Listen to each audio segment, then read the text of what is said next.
Let's talk a little bit about team time trials. I get kind of excited thinking about this squad in the team time trial formation. Obviously, the Tour de France has a team time trial. We're hearing that the Giro first stage is going to be a team time trial as well.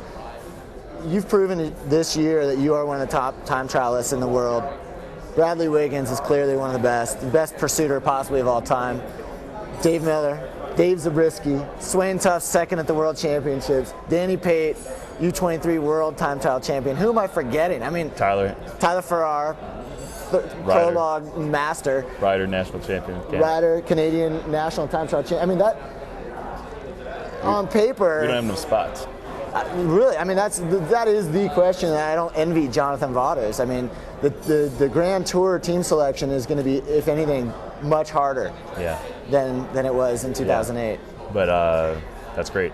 Yeah, sure. I mean, it's a good problem to have. I mean, it's a great problem to have, and it's a problem that we definitely didn't foresee last year, And I mean, I guess I'm not even aware of all the changes that have happened until you were talking about them right now. Like, I even almost didn't forget that we didn't have a title sponsor last year, and all these pretty major changes have happened. But everyone's just kind of taking everything in stride, at all time, and not thinking about, oh wow, we're this, we're that now. It's just like, no, we got here because we worked really hard for it, and you can't stop working hard because you want more. You have to. It's a process. Everyone wants success. You have to keep on working hard. But back to Team Time Trial. Yeah. We have a sick team, and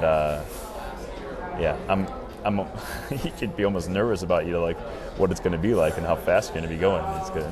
And Jonathan Vaughters was saying that you guys probably, most of the tour riders won't be at the Dauphiné or the Tour of Switzerland because you're going to actually be spending time training together and really focusing on that team time trial. Yeah. I hope I'm not giving too much away here. No. Unfortunately, there's no secrets, to really cycling anymore. You got to work hard. You got to do the training camps. You got to go be away from home, unfortunately.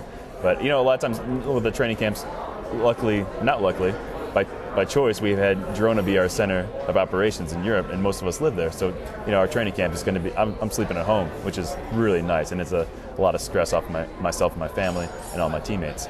So, but yeah, in June, we're most likely going to be up at altitude again and working hard for the team time trial. And the same could be true before the Giro also.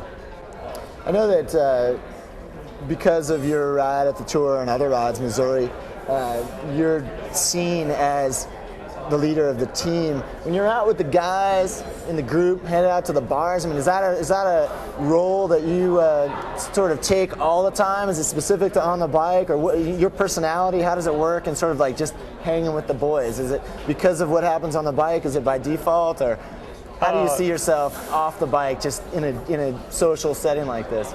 Of course, some of the younger guys look up to us, and that's just always going to happen on any team, and especially some of the new young guys also. But going out to the bars, I think some other guys could, Julian Dean might be our leader, going out to the bars, and that's very safe to say.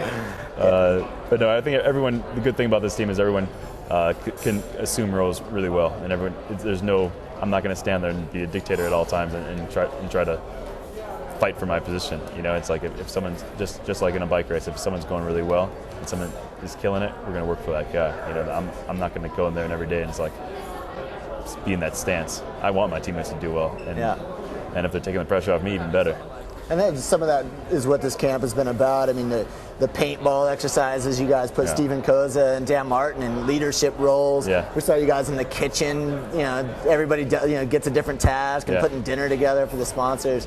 And it comes back to the first question, what this team camp is all about. It's just sort of feeling each other out well before you're actually out on the bike and giving everybody a chance to sort of express themselves. Yeah, and then just, in modern cycling these days, our teams are so big and so spread. You have 3 different programs going on.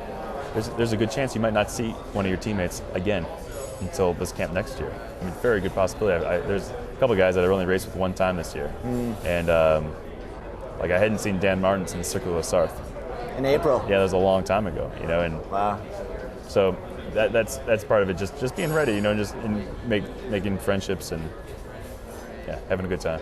Well, it's funny, just from a year ago, the Christian Vande Velde fan base, at least among Velo News readers, has grown exponentially, and there's a lot of people watching this that are really in your corner and cheering for you. So we appreciate you guys watching. We appreciate you joining us, and good luck with everything. Thanks. Thanks, Neil.